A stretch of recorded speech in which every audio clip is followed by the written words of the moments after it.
Thank you and good morning. My name is Jonathan Leake. I'm a Senior Product Manager for Inpact, and I also think Five Loaves is a great lunch place. Inpact has developed a cloud-based consumer giving platform, another one, that helps brands connect with their customers around a shared purpose and causes they both care about. We help create loyalty and a sense of belonging with brands by giving consumers a choice in how donations are directed both from the brand's wallet and from the consumers. We have a great team at Inpact. You may know John McNeil, our founder and CEO, or Hector Pages. They're both in Atlanta this week, but I'm happy to be here carrying the Inpact colors to tell you a little bit more about our company. The charitable giving space is almost $400 billion annually, which is about 2% of GDP. It's been there steady for a few decades, actually. And a large percentage of that comes from individuals, which is surprising to many, not from foundations or corporations. And the vast majority of that still comes from offline methods, mail, phone, or in-person events. Only single-digit percentages is done digitally, although that is growing at a much higher rate. The problem is there's not a scalable enterprise solution that helps brands connect with their customers around charitable giving. Over the past few years, we've been proud to partner with many of the world's leading brands, but recently we've seen the most traction and momentum actually in the financial services space. And it's because of that opportunity to create a link between consumers and their banks around charitable giving that has led to the creation of a new product we call GoodCoin.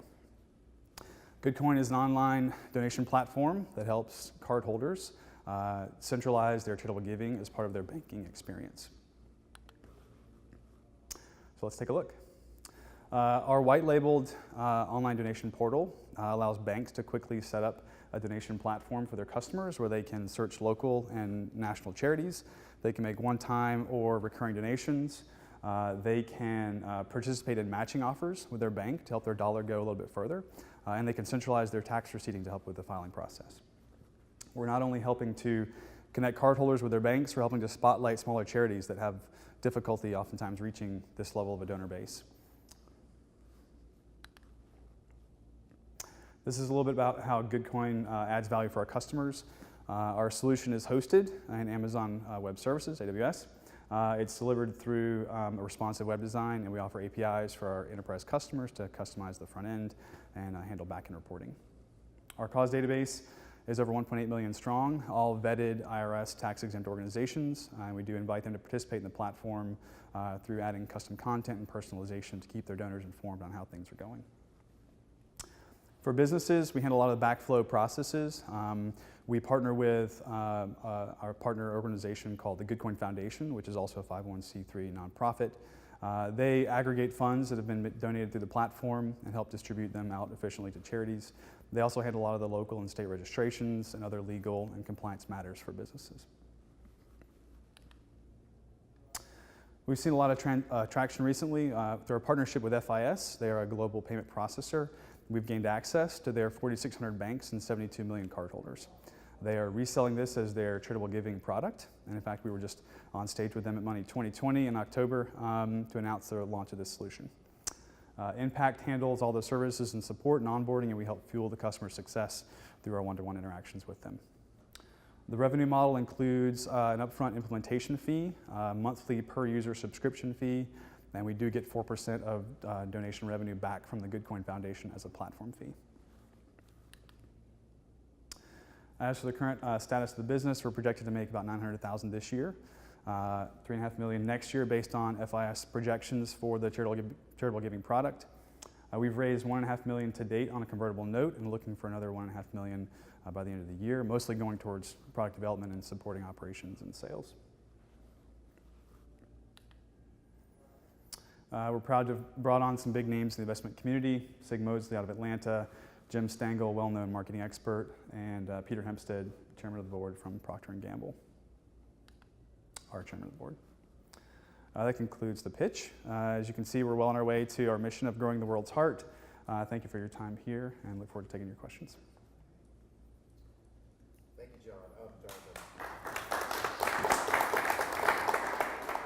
You can tell you guys are from marketing because your slides are beautiful.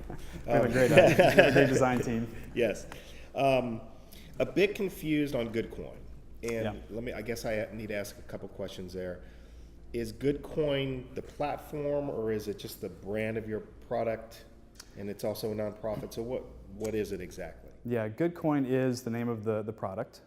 We're filing to do business as GoodCoin because FIS introduces us to their customers as GoodCoin.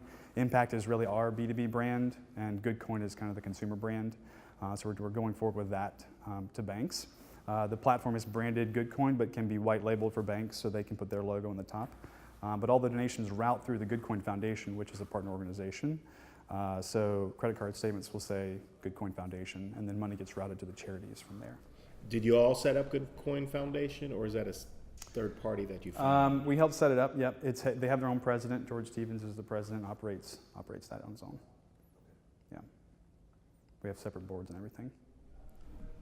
But who owns the platform? Inpact owns the platform, right? And so we're using that. GoodCoin Foundation pays us back a portion of the donation revenue as a platform fee, almost as a fundraising tool for them to bring in donations. It's still a little bit. Yeah, there's a lot of pieces in there. Yeah, it's okay. Well, full disclosure, I've been talking to you guys for a while, and one thing I've said on this panel before, I love when we see people other than founders and marketing people doing the pitch. So thanks for taking the opportunity. It's rare you see a product development person do it, but I think that's good because it's everybody on the team needs to be able to tell the story. And so a couple of things. I think Dave's hitting on exactly one of the things I think investors would want to know, which is, okay, I'm looking at Inpact, I'm looking at GoodCoin as a platform, and then GoodCoin Foundation.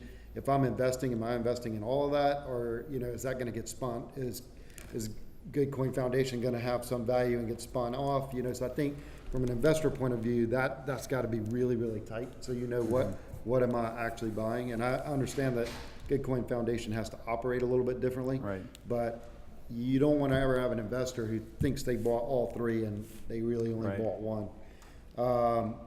The other thing is, and I know you guys are just kind of going through this, but the loyalty brand, what do you call it?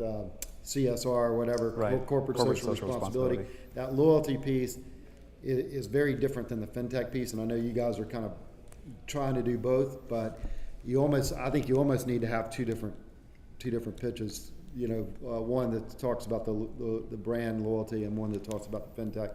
Yeah. The other thing, I would just, most people, unless you're in the fintech business, most people don't know how big FIS is. Mm-hmm. So I would also make sure people know that's 6,800 banks. That's a lot of banks that you can sell this to. And the final thing I would say is, if you're in an audience that knows the charitable giving space and donor advised fund, I mean, what I see with you guys is you're basically the donor advised fund technology that's been around for 5 or 6 years with Fidelity and Schwab, but you're that for banks, and banks really don't have that. So right. That is kind of in the weeds, but I mean, for people who understand that, that's basically what this is. It is, anyway.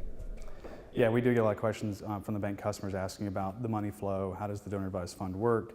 How does it get routed through? Who's making money off this? And they want to make sure the fees are low. And fortunately, we do have very low fees. We've negotiated low credit card rates, even lower than PayPal's charitable giving rates or nonprofit rates. And 5% across the industry, if you look at online giving platforms, is low. It usually ranges from about 5 to 15%. So we're making money, but we try to keep it low. And as we scale, we hope to keep that even lower. Good job. Thanks. Okay, so obviously I love the presentation. It was not as clean for me because of this confusion on GoodCoin. Yeah. And also maybe there's just always a little bit of reluctance at GoodCoin and Bitcoin, and is this online and blah, blah. So I'm a little bit, I just don't know if there's some other names that you looked at besides GoodCoin. Yeah, the GoodCoin name we created, we wanted GoodCoin to be the currency for social good. So we do have kind of a vision for creating a consumer brand and potentially GoodCoin as a currency that consumers can give to each other as gifts and things like that, and then can use as donations with an equivalency back to the dollar. 1 GoodCoin or 100 GoodCoins is $1. And we've done that through our legacy, as Keith mentioned, business with brands. We have a good coin currency that you can go, and it's almost like a voting tool to vote for charities so that the brand gives money. You've had some influence in how that money's been directed, and that's what creates the sense of loyalty to the brand. But so that's where Good Coin comes from. It's been around for a while now. We've kind of used that to brand our product to try to further the Good Coin name. Once we get more users in the bank platform, that'll kind of give some credence to the company.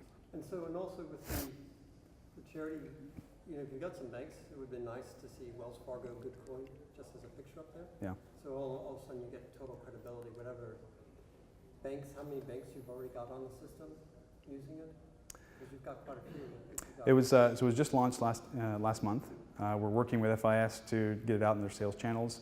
We have one commitment from one of their associations that would give us 100 banks over the next 6 months, but no specific names mentioned yet. Okay, and so the $970,000 you're anticipating this year already, just off that? Correct. Yeah, FIS has helped fund development of the platform. We've also worked with other partners. Okay, cool. Yeah. And then the only other question would be really similar to the very first team. If you're making money off charity, it would be nice to see that you had a mission that was also really getting involved and giving back in some way. Yeah, that's a good point. One other thing that I just know from talking to you guys, that for investors, that Capital One launched a similar platform and it collapsed under volume of usage, which is that's a great indicator that people will use it. That might need that, without disparaging them, especially as they might be a customer, it'd be nice it's a good idea to point that out because that gets people's attention. Because the biggest thing is always getting user adoption. So when somebody sees that something collapsed because there was too much adoption, that gets their attention.